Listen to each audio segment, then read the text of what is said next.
awesome, simple French technique. People are really intimidated by braising. But if you learn this technique, man, it really can open up your repertoire of cooking in your kitchen at home.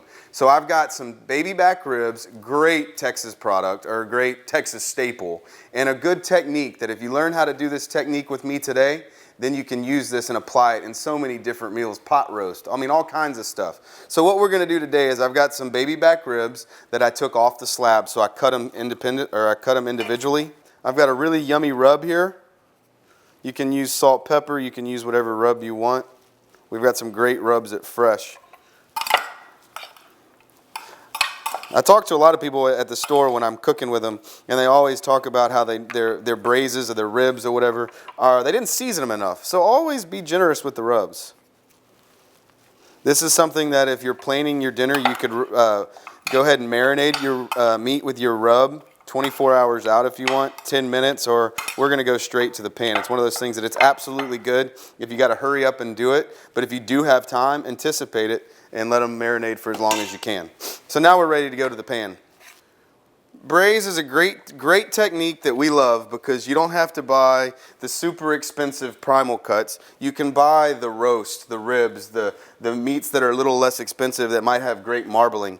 And it's a wet cooking process. So what you start off doing is you take your ribs or whatever you're doing, your roast, and you're going to sear them. So we're going to put our ribs in here. And this is that first step that I like talking about. Every step you take in life or in a kitchen should be developing flavor. So we're going to develop a sear, that caramelization. So you can see that I've got a good sear. Oh yeah, that's beautiful. That screams yumminess. So I'm going to turn my heat down a little bit because you can see this oil here, how it looks nice and clear and it's golden. We don't want it to get dark because then the integrity of the oil is going to start breaking down.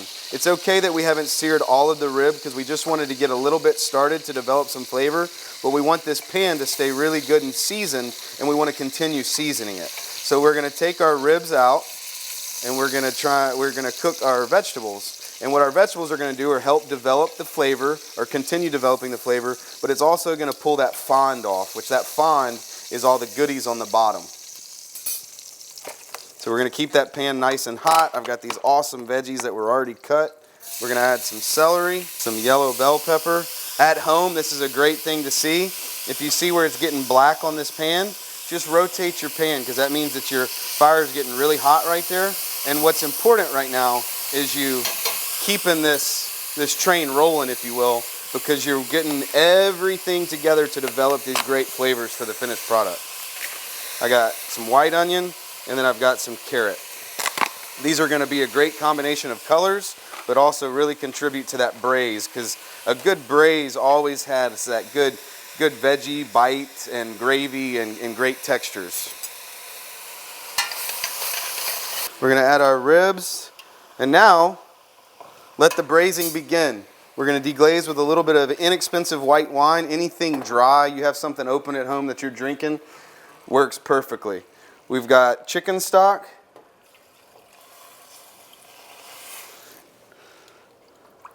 We're going to add some of the barbecue sauce. We've got everything in line to do a great braise. We've got our great flavored liquids that's going to permeate and really cook in those flavors. That liquid also is what helps tender up that lesser cut or that tougher cut of meat. We're going to put it in the oven and let it cook slowly there, or you can put a lid on it, let it come up to a simmer and simmer for an hour or so, then take the lid off, check it if the meat's tender. All you need to do is leave the lid off of it and let that liquid, that braising liquid in there that's so yummy, your gravy, cook to the right viscosity, the right consistency that'll pour over your potatoes perfectly. So we're going to mix this up a little bit. Last minute. We got yummy, tender braised ribs, a great braising liquid.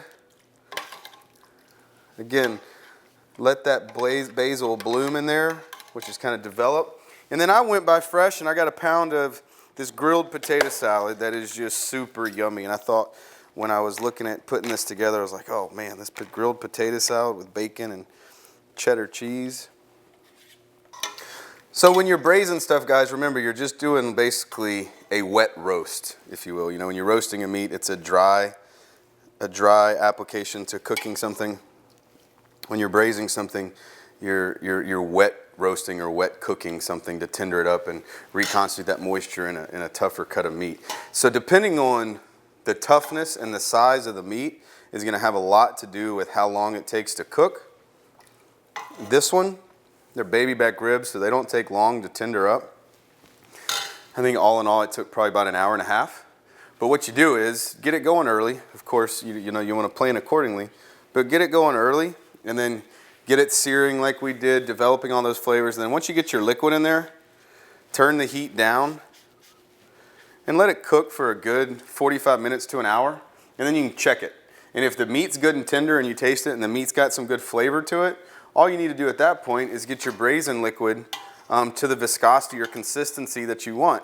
So you might need to simmer it a little more, but I'd plan on, if you're doing something like ribs, like baby backs where they're pretty tender already, plan on an hour and a half, 2 hours. But again, when it comes to cooking, especially when you're learning and you're working on it and you want to have a good time, plan, man. Really pillow some time so you can enjoy yourself and you don't get all, oh my gosh, I got people going to be here in 30 minutes and I need an hour more to cook. That's not fun. There's nothing fun about that. So plan it, watch these videos. Hopefully they really help you.